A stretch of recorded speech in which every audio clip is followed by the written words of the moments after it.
When we say Roman, what is the first that came to our mind? It's an art? Yes, you are right. The Romans adapted from earlier cultures like Greek, and the Etruscans, as well as others they conquered, so it isn't surprising that here arts were so varied. Art became accessible to the lower middle class rather than being luxury, good for wealthy only, and there was a huge demand for artworks, which meant the Roman craftsmen were creating large quantity of goods, many of which have survived to the modern day. Indeed, many types of art practiced by the Romans, including sculpture, fine art painting, and decorative art, had already been fully mastered by ancient Greek artists.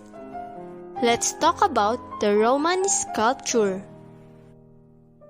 Historical reliefs, portrait busts, and statues.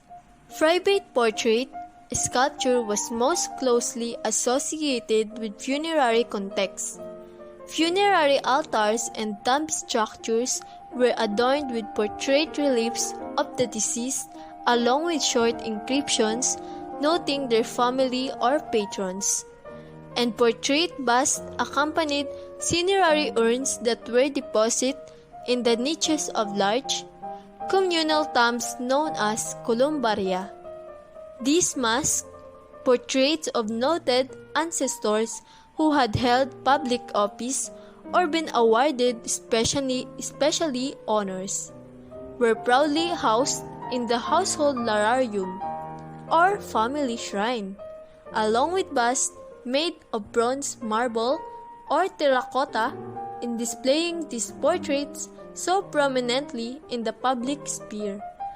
Aristocratic families were able to celebrate their history of public service while honoring their deceased relatives. Burial relief. Many of the surviving sculptures from ancient Palmyra are funerary reliefs. Collective underground tombs were laid out in deep burial niches, called luculi. Dug deep into the high sidewalls, each niche was sealed with a stone carved in high relief with the bust of the deceased, sometimes carved against a curtained background. Sarcophagi or tomb sculpture. A sarcophagus is a coffin for inhumation burials, widely used throughout the Roman Empire starting in the 2nd century AD. The most luxurious were marble, but they were also made of other stones like lead and wood. Sarcophagi had been used for centuries. When the Romans eventually adopted inhumation as their primary funerary practice, both of these cultures had an impact of the development of Roman sarcophagi. When we study ancient Greek art, so often we are really looking at ancient Roman art, or at least their copies of ancient Greek sculpture. Basically, just about every Roman wanted ancient Greek art. For the Romans, Greek culture symbolized a desirable way of life, of leisure, the arts, luxury, and learning.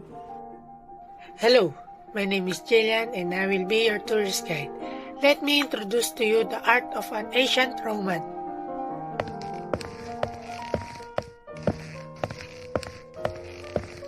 Hello, my name is Bryll. I'm here at the museum because I want to learn more about Roman art. Hi, I have a question. Yes, Bryll, go ahead. What kind of clothing did Romans wear before? Good question. Early Romans wore knee-length, short-sleeved tunic called chelton. They would wear a cloak over their tunic, which was carefully wrapped around their body.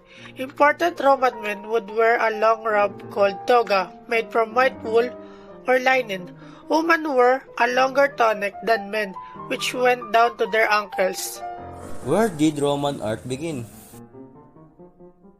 Roman sculpture was a combination of Greek idealized perfection with Eastern influence and the Roman appreciation for realism. The Romans are often criticized for creating copies of Greek originals, but it's actually awesome that they did since many of the Greek originals exist. So in copy of Greek's early works, the Roman presented them in the archaeologist's record. Did Roman art spread? The Roman works toward realism are away from the ideal style of Greek and Etruscan sculpture, and because of this, the interest in portraying the real, we have head-ups for person portraits and busts. As the Roman developed their sculpture, they got increasingly large.